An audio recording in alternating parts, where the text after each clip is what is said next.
principe, c'est un peu rigide. Bon, remarque que je suis rigide, donc je vais pas faire semblant d'être cool.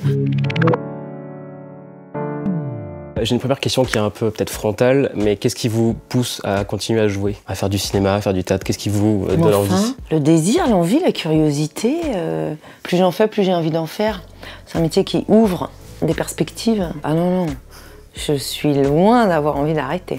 Vous faites un lien, vous, entre vos origines familiales et le fait d'être comédienne, d'être passée au début de votre carrière par la comédie, par les Robins des Bois? Moi, dans ma famille, le côté italien, le côté de mon père, il y avait une fibre artistique quand même. Ils étaient tous architectes, designers. Et c'est des gens qui ont beaucoup d'humour et surtout qui pratiquent l'humour comme un réflexe ou comme une discipline. Je me souviens qu'il y avait un de mes grands-oncles qui payait ses petits-enfants pour qu'ils sèchent les cours de gym. C'était comme ça, il y avait des espèces de principes un peu décalés. Je me souviens leur avoir envoyé un message très vite quand j'ai été engagée à Comédie pour leur dire à partir de maintenant, on est différents parce que moi on me paye pour dire de la merde et vous le faites gratos. Ils étaient contents. Donc ils étaient hyper fiers, hyper fiers. Donc voilà, peut-être que la fibre artistique, elle me vient de là, je sais pas. Après, moi, c'est les rencontres qui m'ont aidée. C'est parce que j'ai rencontré très jeune ceux qui allaient devenir les Robins des Bois. Est-ce que tu voudrais que je te montre un poster de la Zézette à papy? Mais enfin, maman, j'ai que 8 ans. Que j'ai rencontré très jeune, Eric et Ramzy, je les ai vus jouer pour la première fois. C'est parce que j'ai rencontré ces gens-là, et puis Chaba Farouja et tout ça, que toute seule, c'est pas ça que j'aurais fait. Vous auriez fait quoi? Ah ben moi, je m'étais programmée quand j'étais jeune, je voulais faire le Conservatoire de Paris et jouer la tragédie à l'Odéon. C'est pas du tout ce qui s'est passé.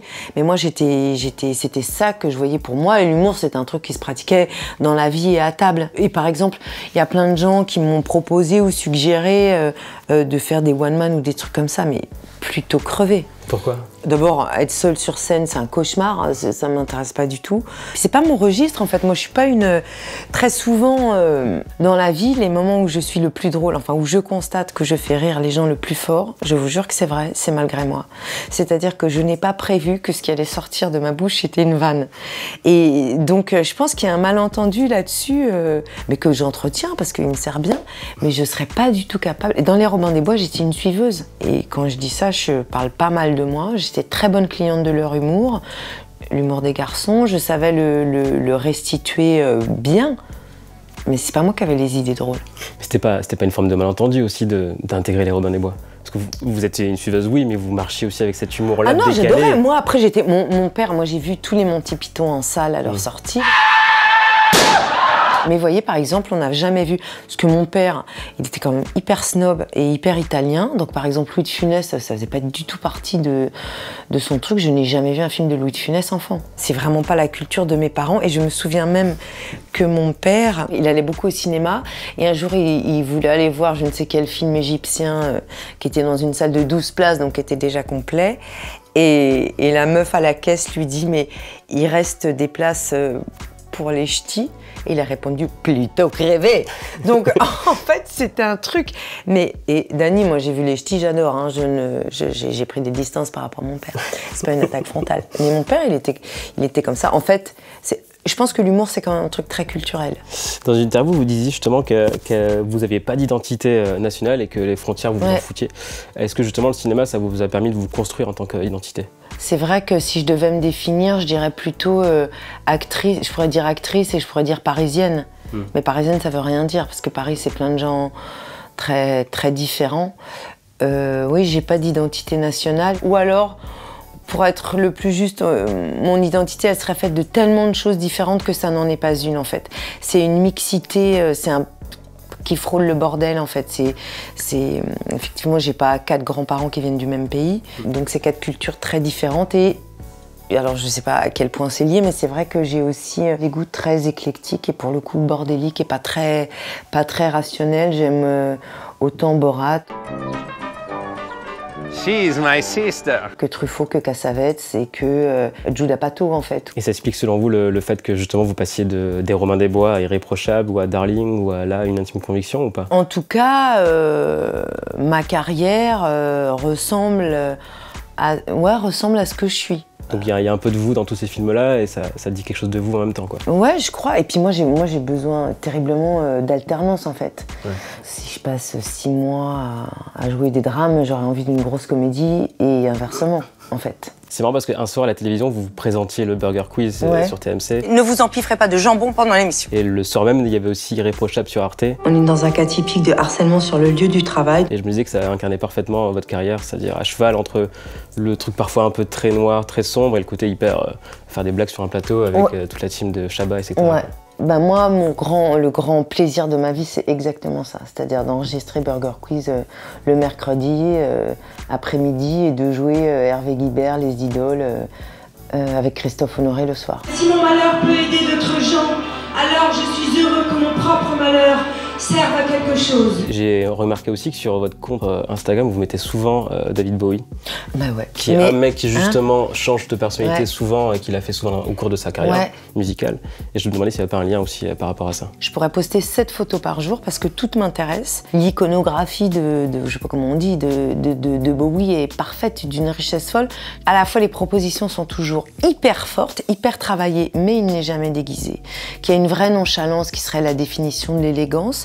Et qu'en plus, il est graphique. Ce mec-là, il prend toujours la position juste dans l'espace. C'est hallucinant. Et je suis fascinée par ça. Et puis, il balaye la question du genre, qu'il est hyper créatif et libre avec un truc qui s'appelle l'image et qui souvent enferme les artistes. D'ailleurs, j'ai adoré A Star is Born, le film avec Lady Gaga là, à ce sujet-là, parce qu'on voit bien comment la création d'une image, tout d'un coup éteint ou enferme des trucs et comment l'émotion qu'elle a au début quand elle est à poil disparaît quand elle est déguisée. Tell me something, boy. On a l'impression que Bowie il a traversé ça justement, il a réussi ce challenge-là. On voit, même quand il est très transformé, on voit l'âme. Ça n'empêche pas de voir l'âme et l'émotion. Donc je pense que c'est une rêve, ouais. Mais du coup, je me disais aussi que les acteurs, souvent, certains sont dans des cases. En plus, on adore les étiquettes en France. C'était, j'imagine, aussi une référence pour vous de se dire, bon, ben, j'ai surtout pas envie de passer pour l'humoriste ou la comédienne des Robins des Bois toute ma vie. Ouais, mais ça, par exemple, je me suis jamais dit ça, moi, en ces termes. Je crois que moi, je peux souffrir de mes limites dans la vie et de ce que je suis. Mais je ne souffre pas de comment me perçoivent les gens. Je veux être juste à l'endroit où je suis. Et il y a des moments dans ma vie où je suis plus ceci ou plus cela. J'espère que quand je fais une interview ou quand je joue, je suis assez raccord avec ce que je suis quand c'est nécessaire. Après, comment les gens me perçoivent, si je me mets à m'en inquiéter, je suis niquée, quoi. Je vais passer trop de temps. Non, je m'en fous pas, mais je suis maline. Par exemple, je ne lis jamais aucune critique. Jamais. Aucun film, aucune pièce de théâtre que je fais, ni les bonnes ni les mauvaises. Donc ça, par exemple, c'est une liberté parce que je ne me résume pas à ce que les gens racontent de moi. Mais vous le dites souvent en plus que quand vous êtes sur un plateau de tournage avec un réalisateur, vous donnerez tout pour lui, quel que soit le regard du spectateur après, en fait. Qu'il y a une espèce de aucune limite sur un plateau, En tout cas, j'ai moins de limites sur un plateau que dans la vie. C'est surtout ça que je veux dire, c'est que dans la vie, je suis quand même beaucoup plus timorée que je ne voudrais, je trouve. Et l'endroit de mon audace ou de mon impudeur, c'est vraiment mon travail. Mais parce que je suis protégée par le regard du metteur en scène et qu'on est d'accord, c'est un accord tacite avec le public et les gens qui voient les films, que ce qu'ils voient dans le film, c'est pas tout à fait moi. Donc je m'en fous. Et puis j'estime que c'est mon travail d'aller là où on me demande d'aller. Dans la vie, je suis beaucoup plus... j'aime pas sortir aller faire mes courses mal habillée, vous voyez ce que je veux dire. Donc ça veut dire quand même que le regard des gens, ça veut dire que je suis comme tout le monde, quoi. Sur un plateau de tournage, est-ce qu'il y a cette idée de s'oublier un peu, justement, de mettre une espèce de barrière entre la vie réelle, la Marina Foïs, justement, en dehors du plateau, en dehors de l'Odéon, et... Je sais pas si c'est un sentiment qu'ont tous les acteurs, mais au début, on a très envie de prouver qui on est, en se disant que c'est ça qui va susciter de l'intérêt ou se faire une place. Et aujourd'hui, moi, sur un plateau de cinéma, mon vrai intérêt, c'est d'être interprète, ce qui est le métier d'acteur, c'est-à-dire d'être le vecteur entre la parole de ce metteur en scène-là, ce qu'il a envie de dire, comment il a envie de le dire, et le public, et qu'au fond, il y a quand même une bonne solution qui est de pas se poser la question de soi. Et Depardieu parle de la disponibilité de l'acteur, c'est-à-dire être disponible à une histoire, à un metteur en scène, à un univers, à un personnage, à un partenaire, à une équipe, et que si on arrive dans un état de disponibilité totale, donc en ayant enlevé toutes les questions de moi, qui pourtant m'habitent, je ne suis pas une sainte, si à l'endroit du travail j'arrive à oublier ça, et bien alors je crois que je fais mieux mon travail, que si je suis préoccupée trop par mes cheveux, mes cernes, mes rides. On vous voit souvent au cinéma fumer ou courir. Ah oui, courir aussi ? Ouais, courir aussi. Qu'est-ce que vous apportez dans vos personnages en fait? Est-ce que vous imposez le fait qu'il y ait de la fumée? Pas du tout, non. Non, je ne fais pas l'apologie de la cigarette, fumer tue, blablabla. C'est un vice que j'ai et que j'assume. Je pense quand même qu'on peut dire que c'est comme un cliché du cinéma. Toutes les plus belles femmes du cinéma ont fumé de la manière la plus féminine, la plus sexy qui soit. Deneuve, Gena Rowlands, c'est magnifique. Un visage brouillé par des volutes de fumée. Et donc je pense que c'est aussi un truc que les réalisateurs, ils ont envie de me coller une clope dans la bouche. C'est pas du tout moi qui demande... De fumer sur le plateau, quoi. Enfin, de fumer pendant une scène, quoi. Non. Même si, à l'époque, la cigarette racontait un truc, aujourd'hui, elle racontera un autre truc, puisque plus personne ne fume et plus personne ne mange de gluten. Quelqu'un qui mange du gluten et qui fume, ça raconte quelque chose de ce qu'il est. C'est quoi votre regard par rapport à la comédie française ? Parce que vous dites justement que parfois elle est un peu limitée. Je pense qu'il y a beaucoup de talents comiques, on a beaucoup de réals, on a beaucoup de désirs, on a du pognon pour les faire ces comédies. À part ça, moi les scénarios que je lis, et dans ceux que je refuse, je trouve qu'il y a pas assez de soin et de sérieux qui est consacré à ce genre-là. Et que souvent, je trouve que les personnages féminins sont bâclés, que tout ce qu'on donne...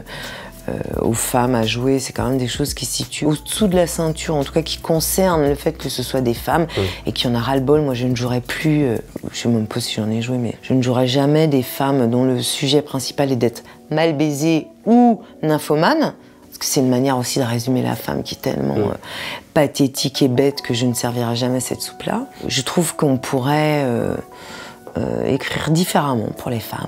Et je n'aime pas... la comédie, quand elle se nourrit que des clichés. 10 minutes de retard, on est au moins sûr d'une chose, c'est pas un chinois. Hein. Je n'aime pas quand la comédie, sous prétexte de faire rire, maîtrise mal son discours. Voilà, je n'aime pas qu'on fasse rire avec certains trucs. Les blagues racistes ne m'ont jamais fait rire. Les blagues antisémites de Michel Hazanavicius, virgule, juif, virgule, oui. Rechercher un nazi avec des juifs, quelle drôle d'idée. Et pourquoi donc? Mais enfin, il va les reconnaître. Les blagues racistes de Michel Leb, non. Ici africain. Ah mais oui. Je pense qu'on a une responsabilité, mais bon, vous me faites parler. Il y a cette idée après, aussi ça va réagir sur les réseaux sociaux et la fachosphère va me... Oh. Quand je dis ça, on sait très bien de quel film je parle. Ouais. Bon, voilà, c'est tout.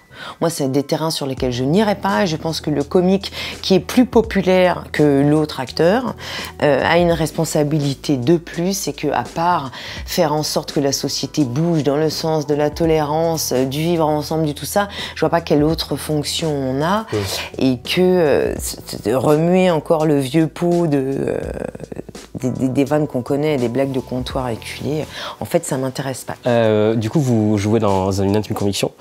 Vous jouez une personne donc, qui rentre un peu dans le milieu judiciaire, qui est ancienne jurée, et qui veut défendre un professeur de droit. Je vous parle d'une erreur judiciaire, là. Vous avez assisté en plus plus jeune à des procès. Ouais, c'est un endroit qui est passionnant. Il y a un truc qui existe très fort aussi, qui se ressent très fort, c'est ce truc de la lutte des classes, en fait, qu'on n'appartient pas tous au même milieu, que le pouvoir, il n'est pas également réparti, et qu'on voit bien que la société, elle n'est pas horizontale du tout, quoi. Il y a aussi cette idée aussi, enfin je sais pas si vous vous en rendiez compte à l'époque ou pas, mais il y a un jeu d'acteurs de la part des avocats. Oui, sûrement il y a un truc qui ressemble avec le jeu, sauf que je pense que nous, on est payés pour créer des émotions qu'on n'a pas au départ, quand on arrive le matin sur le set.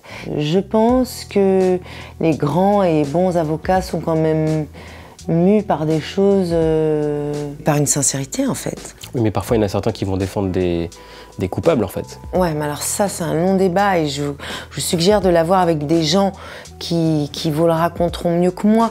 Mais le droit à tous d'être défendu, c'est un droit inaliénable. Et défendu, ça veut pas dire exonéré, ça veut pas dire être blanchi, ça veut dire être raconter le geste dans un contexte qui permette à tous de le comprendre. En fait, c'est redonner du sens à une tragédie et je pense que c'est le seul moyen, avec le temps, que la douleur soit moins vive, quoi. Après, pense ce qu'ils veulent les gens qui sont touchés au cœur par une tragédie. Mais quand on y pense de loin, parce qu'on a fait un film ou parce qu'on s'intéresse à ce sujet, ce qu'on a besoin de comprendre, c'est comment ça se fait que cette société dans laquelle je vis produit ces monstres-là. Après, arrive derrière ça toute la question de la peine et de la prison. Est-ce que la prison répare quelque chose? Est-ce que ça a une vertu? La question, elle est intéressante, c'est pour dire, tiens, on vit tous ensemble, la société produit ces mecs-là, qui violent ou qui tuent. J'ai dit ces mecs-là. Donc je suis pas paritaire. Ces femmes-là, ces personnes-là, bah, comment on fait pour les contenir, pour les réparer? C'est pas pour eux qu'il faut les réparer, c'est pour nous. Et on a le droit de se poser des questions sans comment dire, sans manquer de respect vis-à-vis de la douleur, je crois. Non? Si, bien sûr. Vous me faites douter.